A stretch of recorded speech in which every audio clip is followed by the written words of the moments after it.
la cena del Señor como un medio de gracia. Y generalmente, hermanos, esto viene quizás a pretender aportar, pues todos hemos escuchado una y otra vez que la cena del Señor viene a ser alimento a nuestra vida, o que es una bendición la cena del Señor para nuestra vida, pero a veces ni siquiera sabemos qué es exactamente o qué esperar de la cena del Señor. ¿Cómo es que la cena nos bendice? ¿Por qué estas cosas son así? Y podemos, hermanos, pues en esto sí errar, a veces convirtiendo en la práctica la cena del Señor en un simple rito. Pero nos pesa, hermanos, que si usted no viene a la cena esperando nada, pues no recibe nada, ¿no? Antes corre el riesgo de andar tomando la cena de una forma irreflexiva, por ejemplo. Entonces vamos a mirar al menos una introducción, hermanos, una ubicación en el tema. Después de haber considerado los propósitos divinos de la cena del Señor, es decir, con qué propósito el Señor instituyó la cena y por el cuál debe ser el propósito que tenemos en mente cuando vamos a participar. Primero, ser un recordatorio de Cristo crucificado. Segundo, ser un medio de gracia. Tercero, ser un anuncio de la muerte de Cristo. Cuarto, ser un anticipo de la comunión eterna con Dios. Y quinto, ser una expresión de comunión eclesial. Entonces vamos a tomar uno de esos propósitos de la cena, que es que Dios la instituyó como un medio de gracia, y vamos a ampliarlo. Para lo primero, vamos a definir qué son los medios de gracia, pues para que estemos todos en la misma página. ¿Qué son o a qué se le denominan los medios de gracia? Podemos definirlos como aquellos vehículos, conductos, sistemas de entrega, vías para que la gracia de Dios o para que las bendiciones de Dios que Él nos da en su gracia vengan a nosotros. Es decir, que Dios nos bendice, pero nos bendice a través de algunos conductos, vías, sistemas de entrega, conductos. Por supuesto que debemos diferenciar entre el uso salvador de los medios de gracia del uso santificador de los medios de gracia. Quizá no es que haya una diferencia radical, pero los medios de gracia operan para algunos en salvación. Este es el caso, por ejemplo, de la palabra de Dios. Romanos 10:17 nos dice que la fe viene por el oír, y el oír viene a través de la palabra de Dios. Y aquí la palabra de Dios está siendo vista como un medio de gracia salvadora. Es decir, que a través de la Escritura, el Señor, cuando la acompaña de su Espíritu, imparte gracia salvadora. Es decir, salva a un hombre, lo bendice con el don de la salvación. Pero la misma palabra podemos decir cuando obra en algunos salvación, continúa siendo un medio de gracia, pero en santificación para ellos. Juan 17:17 dice el Señor orando: santifícalos en tu verdad, tu palabra es verdad. Es decir, que la misma palabra que fue usada para salvación, pues ahora extiende su uso. Es el mismo medio de gracia, pero ahora extiende su uso y es santificándonos. Entonces, hermanos, lo que podemos decir es que la palabra de Dios en este caso obró como un medio de gracia para salvación y de ahí en adelante para santificación, y así debemos a veces ver algunos medios de la gracia. Dios aquí usa la palabra de Dios para salvación y santificación. En el caso específico de la mesa del Señor, debemos aclarar que la cena del Señor no es un medio de gracia salvadora. No es un medio de gracia salvadora. Es decir, que por ese conducto Dios nunca envía gracia salvadora. Dios no lo puso para eso. Dios no lo puso para que alguien tomando la cena halle salvación, halle justificación, vida para con Dios. Más bien hablamos de un conducto, de un vehículo, una vía por medio de la cual el Espíritu Santo nos imparte de sus bendiciones santificantes a los hijos de Dios. Lo que pasa es que el concepto de santificación en la Biblia es muy comprensivo, es decir, no es tan reducido. La obra de santificación, hermanos, es la obra con la que el Señor nos consagra y nos asemeja a Jesucristo, nos da toda virtud necesaria para perseverar con ella hasta el día final. Así que es una cosa inmensa, pero la cena del Señor es un medio a través del cual recibimos gracia santificante, perseverante, consagradora, como la quiera. Cuando hablamos que Dios nos imparte de su gracia o de su bendición, estamos señalando que a través de los medios de gracia santificante, Dios imparte, por ejemplo, poder espiritual. Aquí poder es capacidad espiritual. Capacidad para hacer lo que en nuestra carne no podemos. Necesitamos las capacidades del Espíritu, ¿verdad? Inclinaciones. Entonces, cuando estamos diciendo que Dios nos imparte gracia santificante, estamos pensando en cosas como que Dios imparte poder espiritual, cambio espiritual, ayuda espiritual, fortaleza espiritual. Lo que podríamos decir en el lenguaje de Pablo, esas bendiciones espirituales que tenemos en Cristo Jesús, con el fin de afirmar, enraizar, robustecer y perseverar la fe de Jesucristo en los hijos de Dios.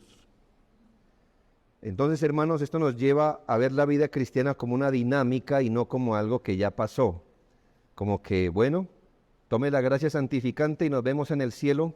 No se trata de eso, hermanos. Se trata más bien, no sé, el Señor ha puesto en la naturaleza cosas que nos hacen ver cómo Dios actúa.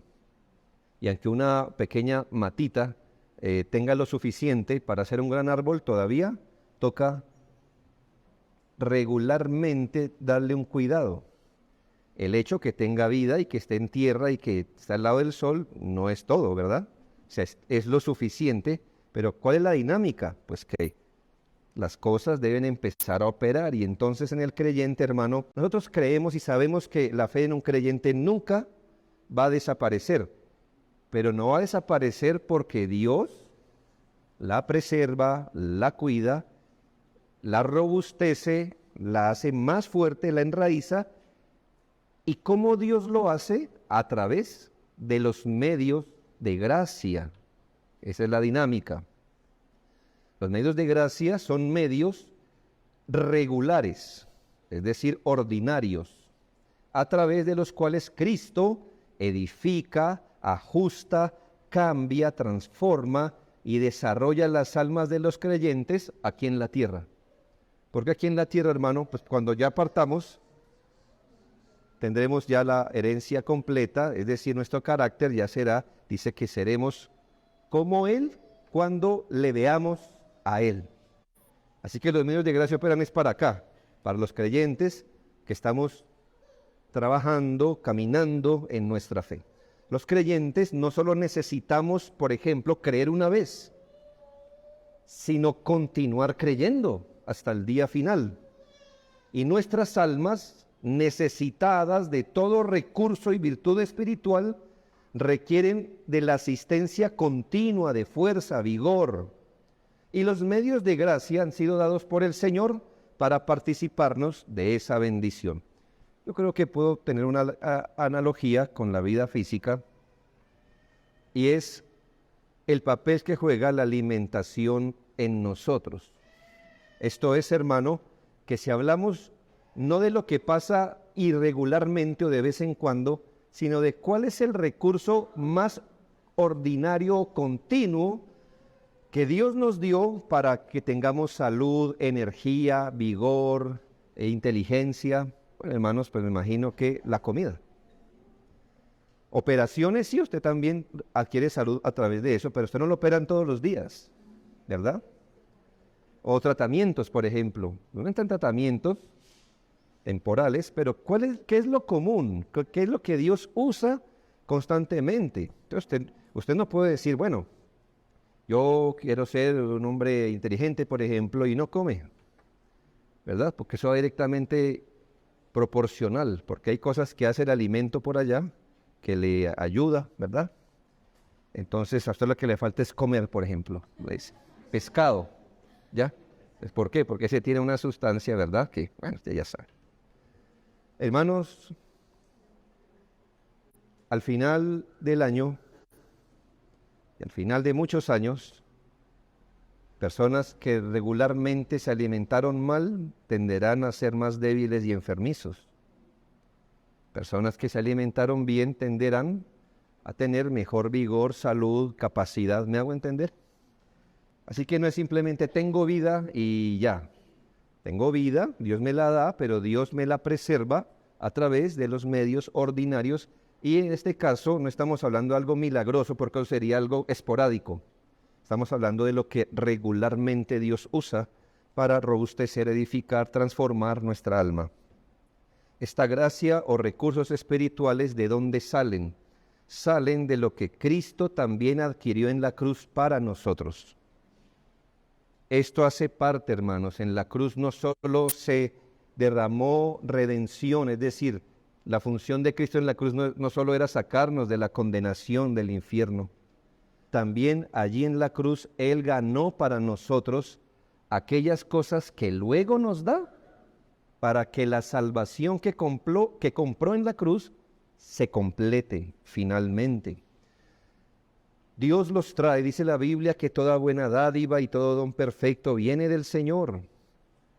Y el Señor lo dio y lo logró a través de Cristo en la cruz y lo distribuye a través del Espíritu Santo. Pero el Espíritu Santo los implanta, los reparte, los establece en la vida de los individuos a través de los medios de gracia. Aquí que encontramos esa participación trinitaria de los medios de gracia. Toda buena dádiva viene de Dios, a través de Cristo, por el Espíritu Santo. En los medios de gracia. Es una ecuación grande, pero usted no puede quitar nada de ningún elemento. Usted no puede decir, Dios me santifica. ¿Para qué los medios de gracia? Dios lo santifica a través de los medios de gracia. El Espíritu Santo lo hace a través, lo uno y lo otro. Medios de gracia ni los instituimos nosotros, ni nosotros los hacemos efectivos. Dios los puso y son efectivos en la fe de Cristo por el Espíritu. Así que los medios de gracia, hermanos, no son los que usted piense que son los medios de gracia. Alguien dirá, por ejemplo, quiero ser un hombre santo, es mejor que no duerma. Pues allá usted qué quiere hacer, hermano.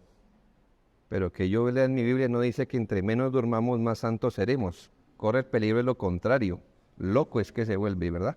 Irritable quizás.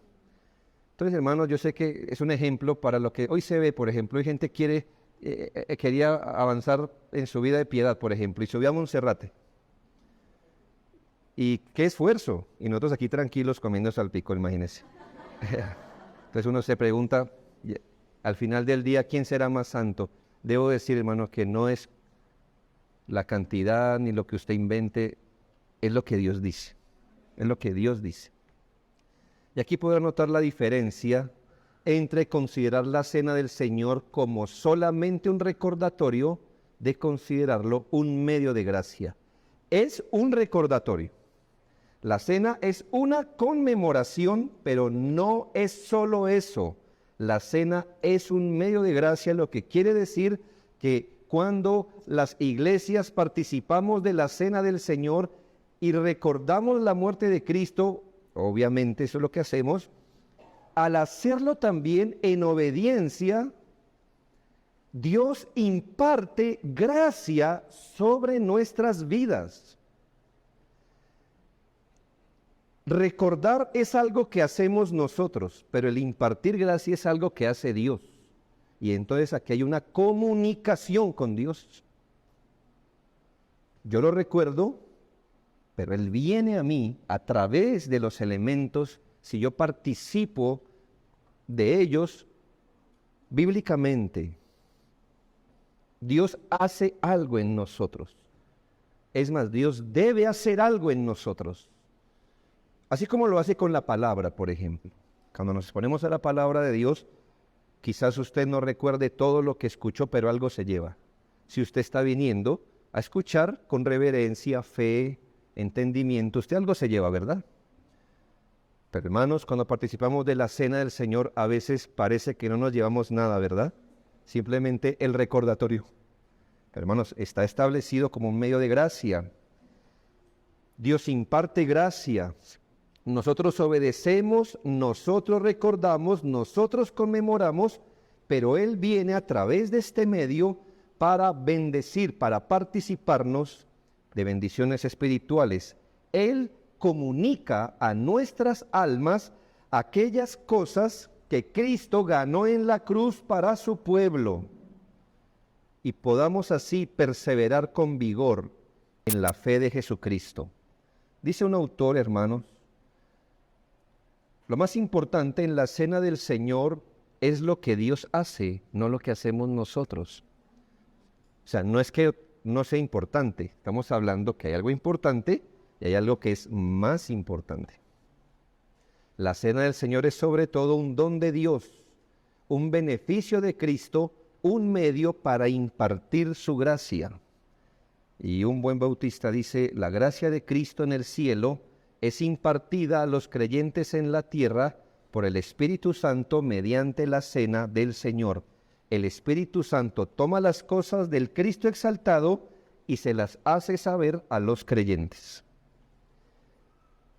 Segundo, ¿cómo la cena viene a ser un medio de gracia? Lo primero era, pongámonos de acuerdo en que es un medio de gracia, que están supuestos a ser los medios de gracia. Pero segundo, cómo la cena viene a ser un medio de gracia, y tenemos el fundamento bíblico de la cena como un medio de gracia por tres argumentos. Primero, eso lo habíamos visto la vez pasada, por aquella palabra usada por el apóstol en 1 Corintios 10:16, cuando se habla de comunión, se habla de koinonía. Segundo, por la metáfora de comer y beber el cuerpo y la sangre de Cristo. Y tercero, por la implicación de lo que es tomar la cena indignamente.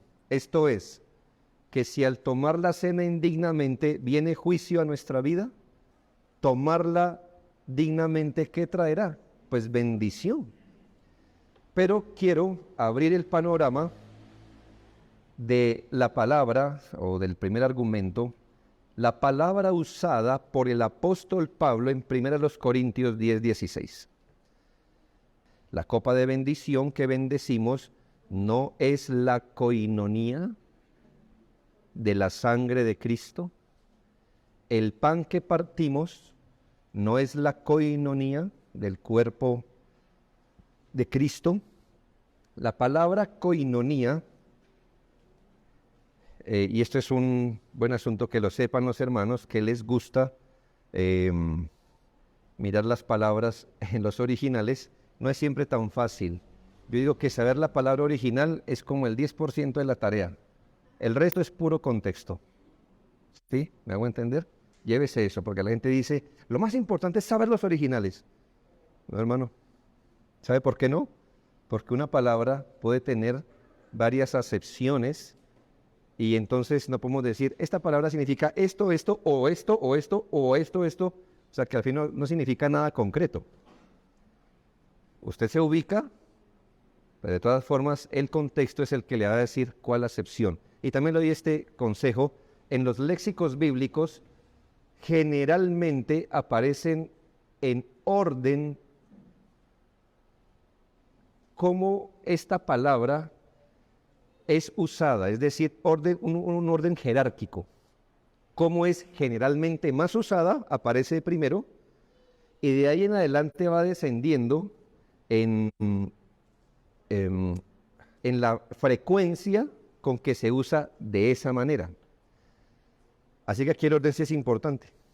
La palabra koinonía, de las primeras acepciones, es participación, comunicación, interacción o beneficio. Usted dirá, ¿y compañerismo dónde queda? Todavía no, ¿verdad? Todavía no. Tiene que ver. Pero aquí, participación. Aquí participación es tomar parte de algo, tomar parte. Comunicación, interacción o beneficio. Koinonía, entonces, como significa eso, entonces puede entenderse como asociación cercana, intereses mutuos, compartir, compañerismo, relación estrecha. ¿Ya ve dónde sacamos que comunión es compañerismo? Lo sacamos de que es participación. Entonces yo le quiero preguntar, hermano, usted cualquiera sea su apellido que tenga, ¿de qué forma usted participa en su familia? ¿Cómo es su participación? Es decir, ¿cómo está usted vinculado a su familia? ¿Se ha puesto a pensar? Pues cómo está vinculado, pues de todas las maneras posibles, ¿no?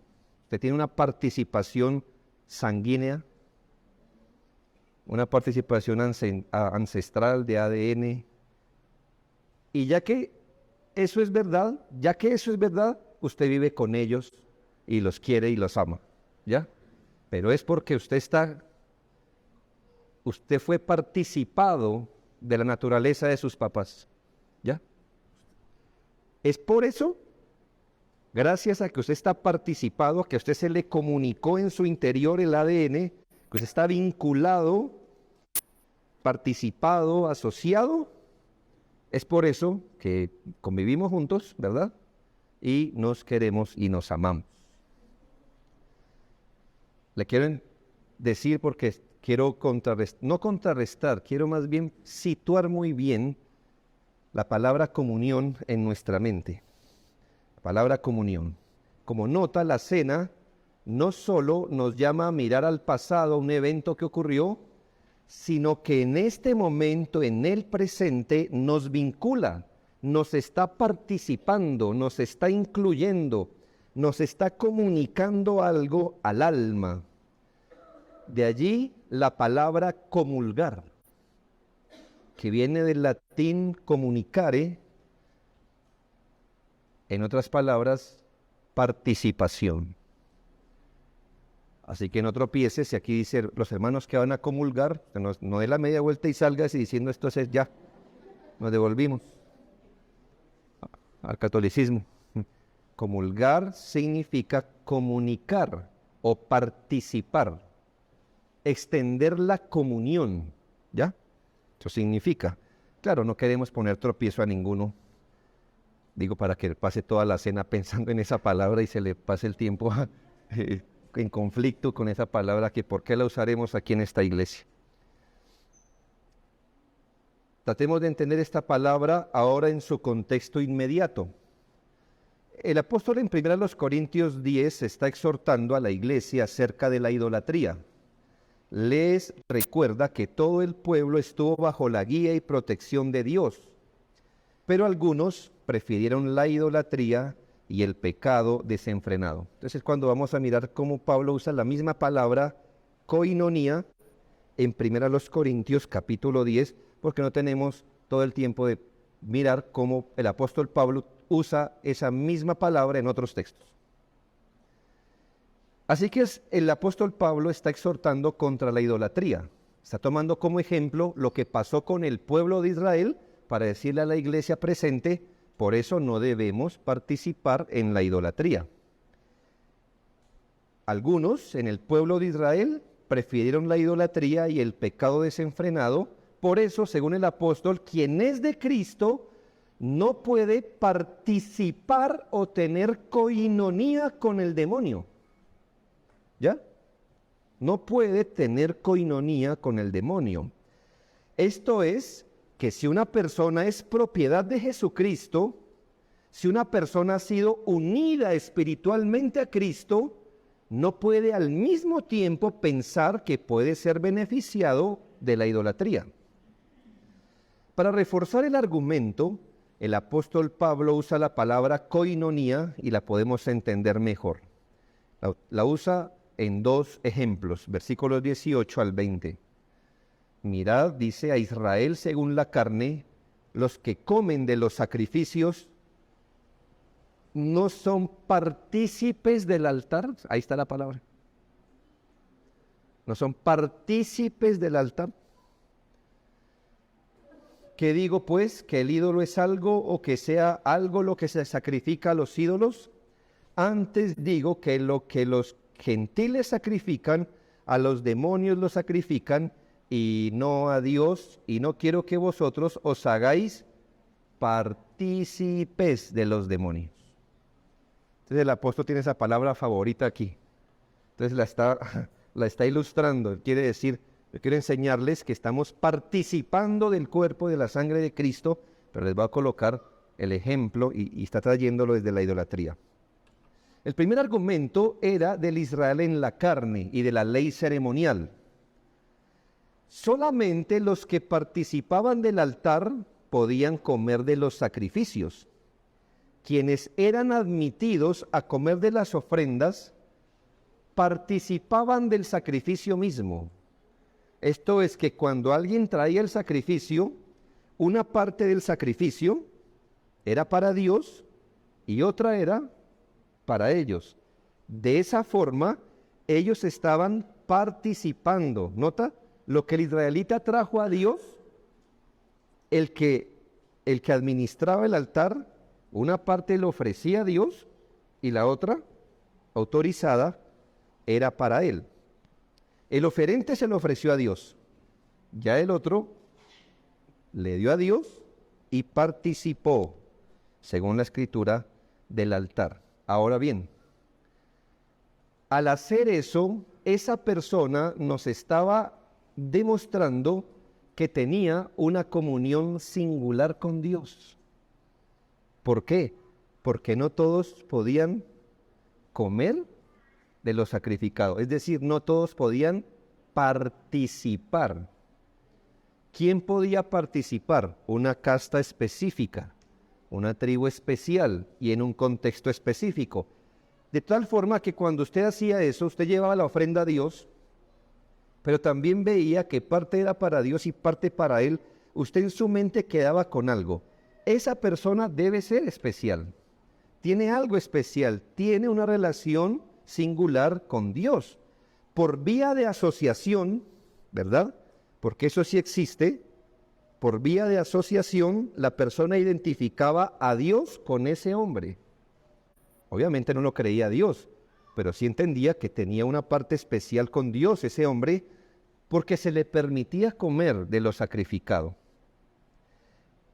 Así también estas personas declaraban ser una tribu santa, consagrada y especial.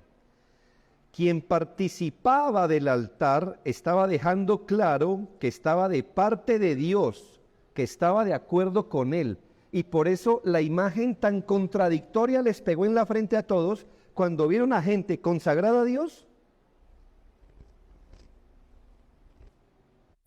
cometiendo todo tipo de pecado. ¿Sí nota? ¿Qué dice el Señor? No puede ser, porque ustedes han hecho pecar al pueblo.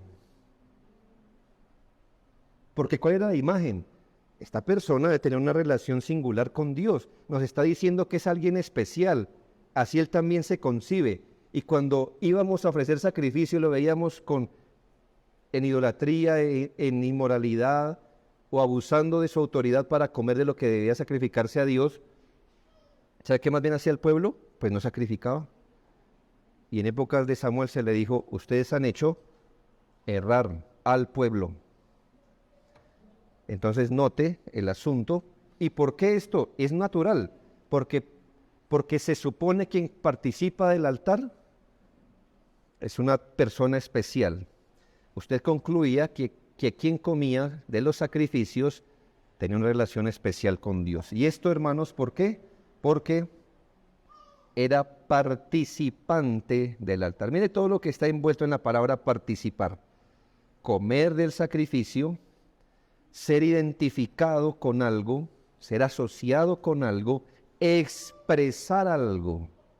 Todo eso está incluido en la palabra participar. El segundo argumento, ahí seguido, versículos 19 al 21, viene de lo que significaba sentarse en lugares idolátricos y comer de la comida sacrificada a los ídolos. No a pesar de haber sido consagrada a los ídolos, sino comerla por haber sido sacrificada a los ídolos. Este texto es muy rico, etcétera, pero lo entendemos así. El argumento de Pablo es doble. Primero, ¿podemos comer comida sacrificada a los ídolos? Sí y no, es la respuesta. Es la respuesta corta, ¿no? Si no usted quiere la larga, pues lea. Sí y no. Explíqueme. Muy bien. Tenga en cuenta que si usted le ponen pedazo de carne que previamente ha sido sacrificada a los ídolos, pues cómasela porque un ídolo, nada es, eso no le cambia la sustancia a la carne. Usted sentó, se la comió, que haya sido sacrificado un ídolo es como a la pared, porque Pablo dice, un ídolo nada es. Entonces, ¿sí puedo comer? Sí. Y no. Bueno, ¿y cuándo no? Voy a decir cuándo no. Cuando alguien le dice a usted, pero eso fue sacrificado a los ídolos. Porque en ese caso usted no se lo comería a pesar de que fue sacrificada, sino porque fue sacrificada. Y ahí dice, no, porque si usted come eso, por ser sacrificado, usted participa de la idolatría. Una cosa es comer a pesar de eso. Y otra cosa es que le digan, pero es que esta es una ofrenda, esta es una comida ceremonial a favor de este ídolo. Si usted participaba después de que se le declaró eso, usted decía, pues en honor a él, estoy sentado a la mesa, entonces ahí sí Pablo cambia, porque dice, en este caso, el ídolo que le había dicho que no es nada, ahora ese ídolo sí es un demonio. Porque lo que sacrifican a la idolatría, se lo sacrifican a los demonios. ¿Ya? Sí y no. Sí y no. Depende, ¿verdad? Entonces, ¿se puede comer carne sacrificada a los ídolos? Sí y no. Ya usted ve. Pero viene la palabra participación, ¿verdad? 19 al 21. ¿Qué digo pues? Ahí es cuando está diciendo sí, que el ídolo es algo, o que sea algo lo que sacrifica a los ídolos. Antes digo que lo que los gentiles sacrifican, a los demonios lo sacrifican y no a Dios. Y no quiero que vosotros os hagáis partícipes con los demonios. No podéis beber la copa del Señor y la copa de los demonios. No podéis participar de la mesa del Señor y de la mesa de los demonios. ¿En qué sentido se participa de los demonios? Vuelvo y le digo. Una cosa es que no sabemos qué tratamiento tuvo la carne que usted comió hoy. Si eso antes estuvo rezado, embrujado, no sé, ¿verdad? Pero usted la comió. Pero si usted le dicen, vamos a hacer esta tarde una cena en honor, por ejemplo, a la Santísima Inmaculada María, que nunca pecó, que nunca, ¿verdad? Esta cena es para eso, ¿ya? Y entonces usted se sienta y participa por vía de asociación. ¿Usted qué está haciendo? Participando. ¿Qué es participar entonces? Es identificarse, es tomar parte, ¿verdad? Es asociarse, es establecer, es usted estar aprobando. Si alguien lo ve a usted, puede decir claramente, este le guarda veneración a ella.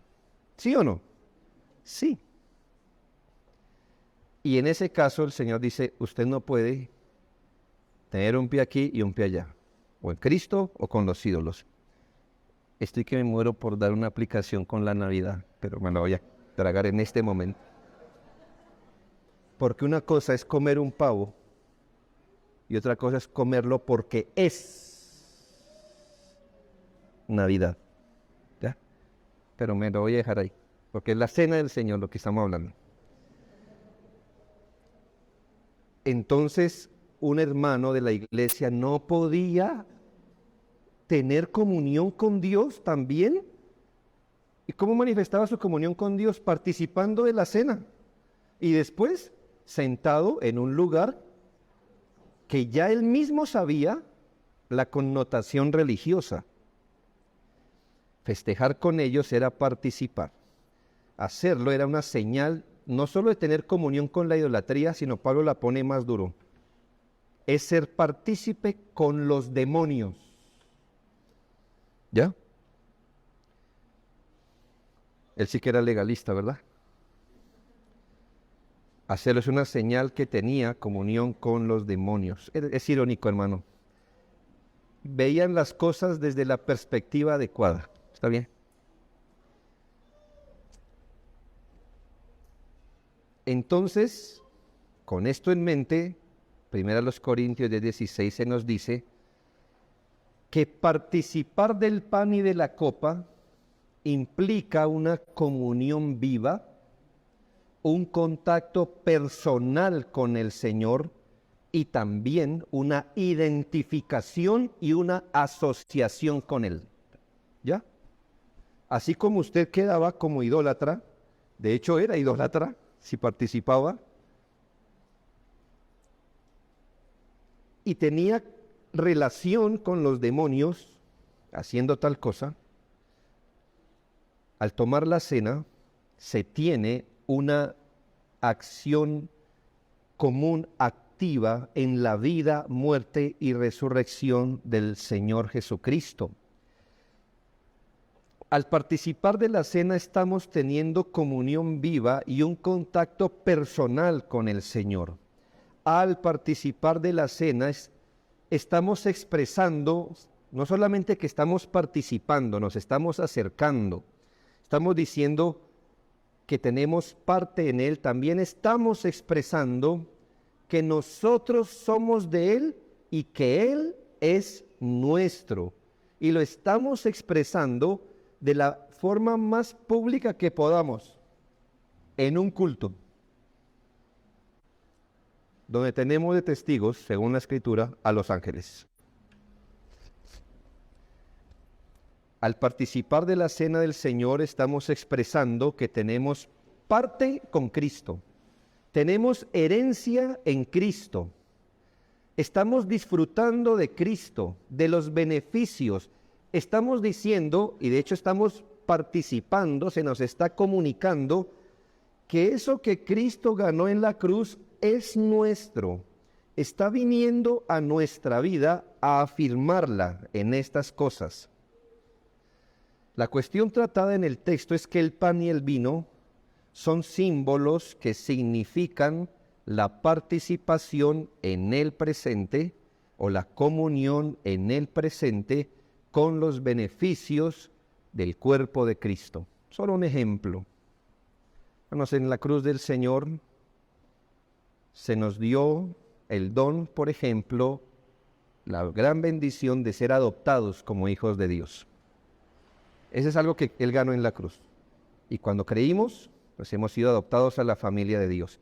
Cuando tomamos la cena, entonces, esa realidad espiritual viene a nuestro corazón, nos participa, es como una comunicación, no es así, sino es como si Dios nos dijera, nunca olvide que usted es hijo y por eso está participando de esta cena. Y no olvide por qué motivo usted es hijo. No olvide, usted es hijo porque yo di mi sangre por usted. Esa es una comunicación al alma, hermanos, y eso para un pecador como usted y yo que hemos creído, eso es alimento para el alma. Pero quizá el lunes usted le venga un pensamiento, cuando peca quizás, ¿seré hijo de Dios? ¿Ve? ¿Y qué nos dice la cena? Sí, es hijo. Es hijo. Solo un ejemplo, uno de tantas cosas que Cristo en la cruz hizo nuestra. A través de la cena del Señor recibimos algo de Cristo, de su cuerpo, de su sangre. Como le digo, en la cena, así como el que se sentaba a la mesa de los ídolos estaba manifestando algo, el que se sienta a la mesa del Señor está diciendo, Cristo es mío. Cristo es mío. Y yo soy de Él. Yo tengo parte en Él. Es como si Cristo fuera una hacienda. Usted dice, yo ya tengo escrituras en Él. Pero Él tiene mi corazón. Por eso me gusta ese himno, ¿no? A veces no me gusta ese el ritmo, pero el himno me gusta. Cristo el Señor me... ¿Cómo es? Ya pertenezco a Cristo. Ya pertenezco a Cristo y Él pertenece a mí. Nota, hay dos cosas. Que yo soy de Él, pero Él es mío. ¿Verdad? Hay una participación y no solo aquí, sino en la eternidad. Tercero, los elementos por los que la cena viene a ser un medio de gracia. Los elementos por los que la cena viene a ser un medio de gracia.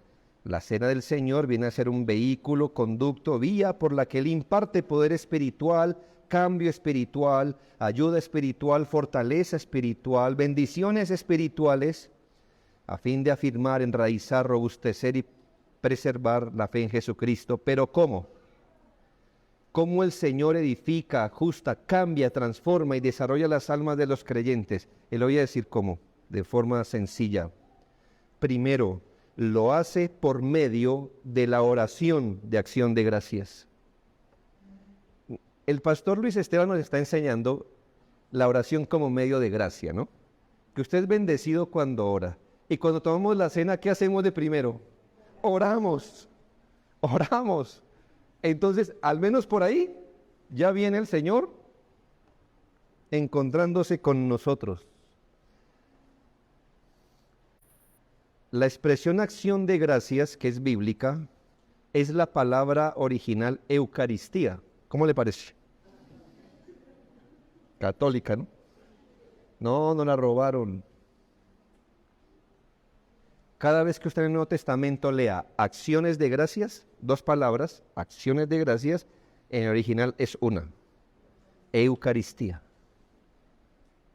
Eucaristía. Pablo dice, 1 Corintios 11, 23 y 24, porque yo recibí del Señor lo que también os he enseñado, que el Señor Jesús, la noche que fue entregado, tomó pan y habiendo dado gracias, lo partió. Por eso, hermanos, antes de partir todo, nosotros oramos. Oramos principalmente agradeciendo. Eso en el momento para pedir cosas, cosas temporales, ¿ya? No es el momento, el Señor, estoy enfermo, mi vecino. Ese momento es para agradecer y consagrarnos al Señor. Esa gratitud, hermanos, esa rendición, ese reconocimiento del Señor, es una oración y ya en sí mismo es una bendición para nosotros comunicarnos con nuestro Señor en virtud de Cristo. La cena del Señor se celebra en medio de oraciones, hermano. Por eso oramos antes, por eso oramos después, con gratitud. Ahí vemos la primera relación de cómo es que la cena aprovecha. La cena del Señor se observa en medio de oraciones de gratitud, así que cuando usted vaya a la cena, tenga oraciones de gratitud, pensamientos de gratitud que eleva al Señor, ya que la cena del Señor incluía dar gracias siempre. La iglesia post-apostólica le empezó a llamar a la cena del Señor Eucaristía. ¿Por qué? Porque era tan común andar agradeciendo, que prácticamente se llamaba la cena de la gratitud, pues. Cena de gratitud a Dios. En la cena del Señor debemos expresar nuestra gratitud. ¿Por qué? porque el Hijo de Dios fue entregado para el bienestar eterno de nuestra alma y de nuestro cuerpo, porque su cuerpo también va a ser salvo el día final. Damos gracias a Dios porque si Cristo no se hubiera dado a sí mismo como lo hizo, no habría esperanza para los pecadores. Cuando tomamos la cena del Señor, debemos expresar nuestra gratitud. Por lo general, esto se hace de manera formal, cuando el ministro preside la cena y agradece al Señor.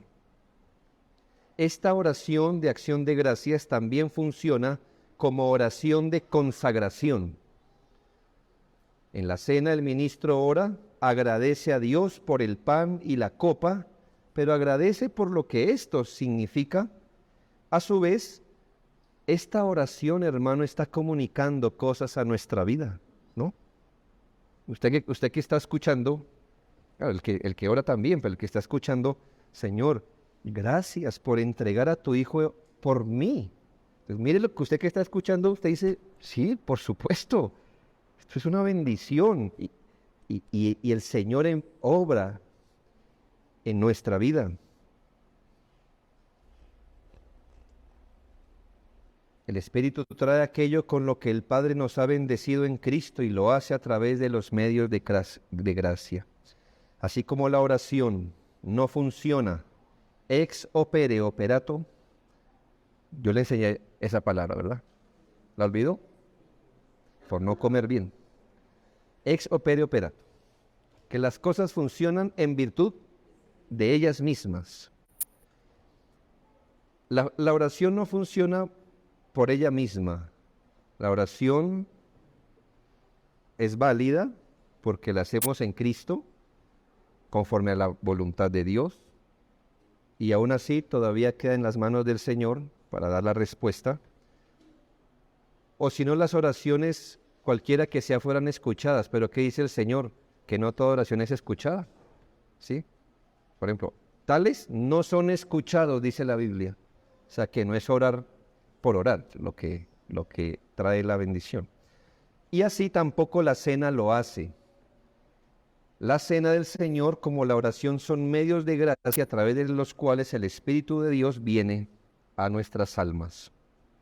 Segundo, ¿cómo más, hermanos, viene la cena a ser un medio de gracia? Ahí va el otro, por medio de la palabra de Dios.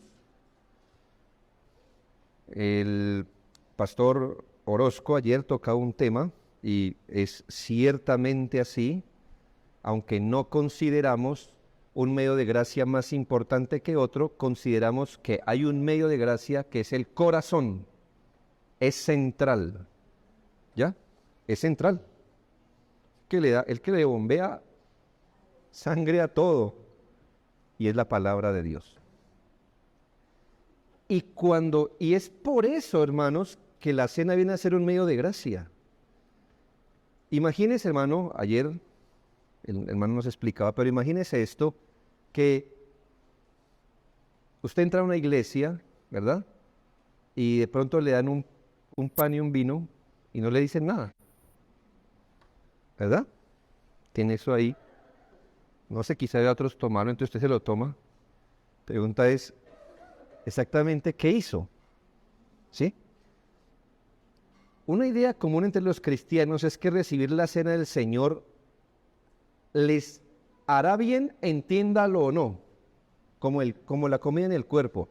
Hermano, nadie tiene que ser experto en nutrición, pero usted come bien, la comida le hace algo en el cuerpo bien. Usted no lo entiende. Usted puede decir, pues yo comí y eso está actuándonos. Pero miren, en la cena del Señor no funciona así.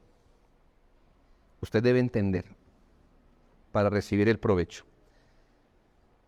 Por supuesto, tomar la cena pensando algo así como, tómesela, eso le hará bien. No entiendo nada, no importa. Tómeselo con fe, eso le hace bien. No es razonable suponer que uno aprovecha la cena como medio de gracia sin el beneficio a la altura del entendimiento. La cena del Señor, desde que fue instituida por Cristo, nunca fue un acto sin palabras. siempre ha sido desde su institución un acto mediado por las palabras. Siempre la mediación es las palabras. Fue el Señor el que dijo, pan, Él. Y dijo, esto es, y le dio un significado. Y luego tomó la copa y Él mismo le asignó un significado. Y Él mismo dijo, ¿qué, cómo y cuándo? ¿Y para qué? ¿Ve? O sea, que Él hizo discernible ese acto. Sin la mediación de la palabra, el acto hubiera quedado como un rito indescifrable. Y quizá nos tocaría a nosotros asignarle el significado, pero eso lo hizo el Señor. Por eso, cuando el apóstol Pablo va a contrarrestar los abusos de la cena del Señor a los corintios, ¿cómo empieza el discurso? Porque yo recibí del Señor lo que también os he enseñado. ¿Ya ve? Y después ahí sí vengamos a la copa y el pan. ¿Sí? Pero primero me escuchan. Y yo recibí fue una información, yo no recibí una receta del pan ni del vino, yo recibí fue una información que les he dado. Y ya que les he dado, ahora sí partamos el pan y bebamos la copa. Pero si no hay enseñanza, si no hay explicación, así que hermanos, yo sé que a veces uno puede decir, otra vez nos van a decir lo mismo antes de... Pues hermanos, si no se ha dado cuenta, el cristianismo siempre es lo mismo de todo. ¿No? ¿No se ha dado cuenta? El mismo libro, el mismo Padre, el mismo Redentor, el mismo Espíritu, los mismos hermanos, cosas así. Hermanos, ¿qué más quiere? Pues hasta cuando supere eso, cambie. Nunca lo vamos a superar. Me voy a entender lo mismo. Así que hermanos, nunca se fatigue cuando los pastores dicen, hermanos, ¿por qué estamos aquí? Más bien móntese sobre esas palabras y despelúquese un poco, golpéese las mejillas, espiritualmente hablando, y diciendo, no me debo acostumbrar a esto. Esto que el pastor dice es el evangelio, esto es lo que yo creo. Con esto es lo único que me voy a morir, el día final, esa es la información que usted necesita y que lo único que lo va a sostener para no apostatar el día final, si Dios le permite agonizar. Por esas aguas, hermanos, son frías, son duras. Cuando usted quede resumido a lo mínimo, eso es lo que usted va a escuchar. Así que quédese con eso, que eso nunca está mal. La adoración en la Biblia es espiritual y usted debe entender lo que está haciendo. Y finalmente, por medio de la fe, el capítulo 14 de la Confesión de Fe, ese capítulo que se llama de la fe salvadora, dice el párrafo 1, la gracia de la fe. Escuche, mire, gente dice, la confesión de fe es como un pequeño resumen, es como si estas personas dijeron, sí, venga, estudiamos media hora o 3 años en un... No, momento. Esta gente estaba en los hombros de la confesión de fe de Westminster, ¿no? Bueno, la gracia de la fe, por la cual los elegidos son habilitados a creer para la salvación de sus almas, es la obra del Espíritu de Cristo en sus corazones y es ordinariamente producida por el ministerio de la palabra, por el cual también y por la administración del bautismo y la mesa del Señor, la oración y otros medios de gracia, la fe es aumentada y fortalecida. Aquí se produce por medio de la palabra. ¿Y cómo es fortalecida y aumentada la fe? A través de la palabra y de los otros medios de gracia, bautismo y santa cena. Aquí puede bien citarse de manera inferencial Romanos 14, 23. Pero el que duda sobre lo que come, yo sé que este texto no está hablando de la cena del Señor, lo tomo como una inferencia. Si es verdad para una cena común, ¿cómo no será verdad para la cena especial? Pero el que duda sobre lo que come es condenado porque no lo hace con fe y todo lo que no proviene de fe es pecado. Usted no puede aparecer en la cena sin la fe. porque es la única manera en que usted participa de estos beneficios. Fe para suplicar a Dios y darle gracia. Fe para creer lo que la palabra de Dios afirma. Fe para creer que la cena nos comunica o nos imparte poder espiritual, cambio espiritual. Fe para entender que Dios nos está ayudando, fortaleciendo, bendiciendo, que nos está afirmando, enraizando, robusteciendo y preservando nuestra fe en Jesucristo. Tiene que hacerse con fe. Es la única manera. Yo le diría a usted, y con esto termino. No terminé el tema, pero con esto termino. Si usted, hermano, se le pusiera la tarea de decir si una comida es o no buena, usted no debería llegar a esa mesa sin sus papilas gustativas bien preparadas.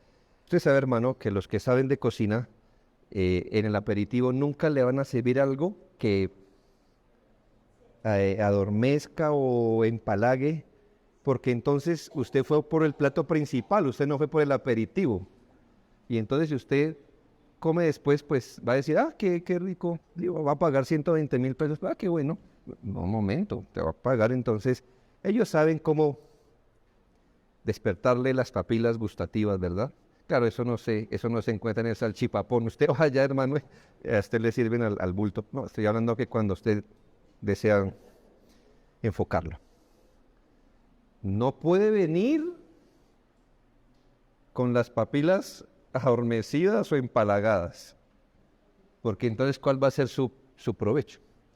Hermano, ya que no se nos dio pan y vino para el deleite de los sentidos, la manera de aprovecharlo es venir con fe.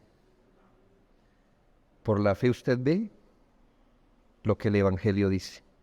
Por la fe usted se apropia de lo que el Evangelio dice. Usted va a ir detrás del vino, detrás de la cena, y por la fe usted se apropia de estas cosas. Hermanos, tengamos esto en mente.